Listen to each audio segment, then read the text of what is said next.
سورة الطور مكية. بسم الله الرحمن الرحيم. والطور وكتاب مسطور في رق منشور والبيت المعمور والسقف المرفوع البحر المسجور إن عذاب ربك لواقع ما له من دافع يوم تمور السماء مورا وتسير الجبال سيرا فويل يومئذ للمكذبين الذين هم في خوض يلعبون يوم يدعون إلى نار جهنم دعا هذه النار التي كنتم بها تكذبون أفسحر هذا أم أنتم لا تبصرون اصلوها فاصبروا أو لا تصبروا سواء عليكم إنما تجزون ما كنتم تعملون إن المتقين في جنات ونعيم فاكهين بما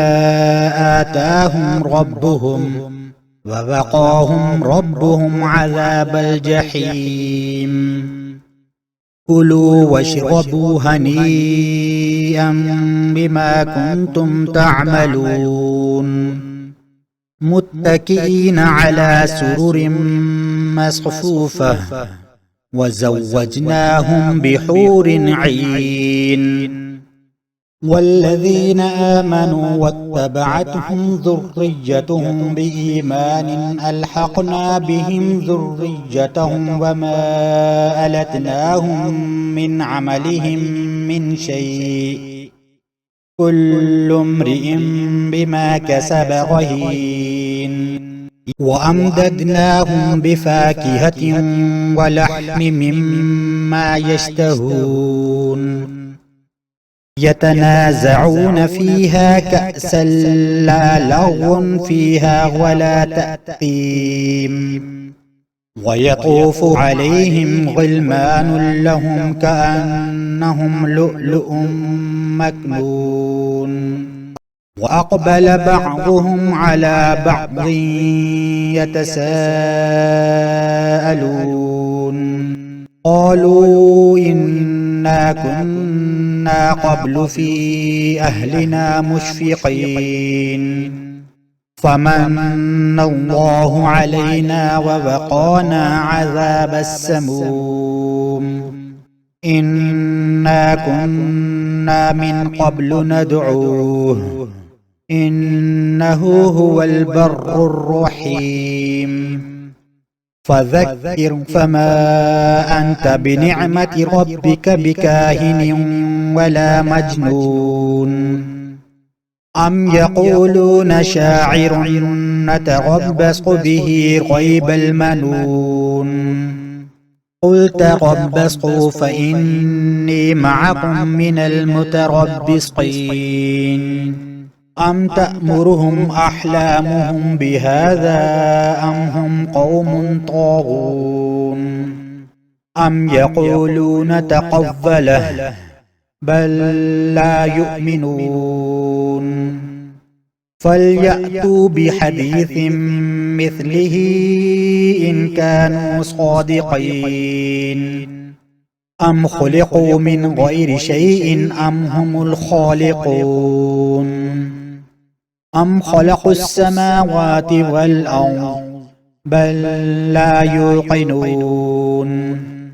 أم عندهم خزائن ربك أم هم المسيطرون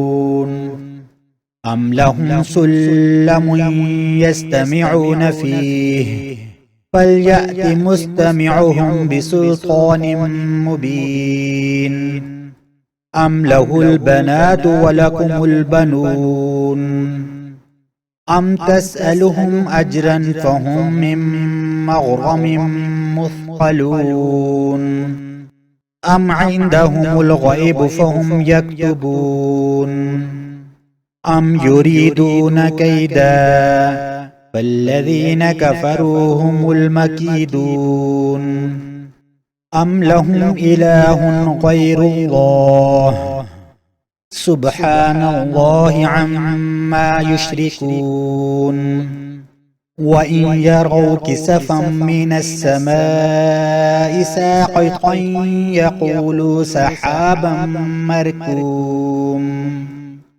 فذرهم حتى يلاقوا يومهم الذي فيه يصعقون يوم لا يغني عنهم كيدهم شيئا ولا هم ينصرون وإن للذين ظلموا عذابا دون ذلك ولكن أكثرهم لا يعلمون واصبر لحكم ربك فإنك بأعيننا وسبح بحمد ربك حين تقوم ومن الليل فسبحه وأدبار النجوم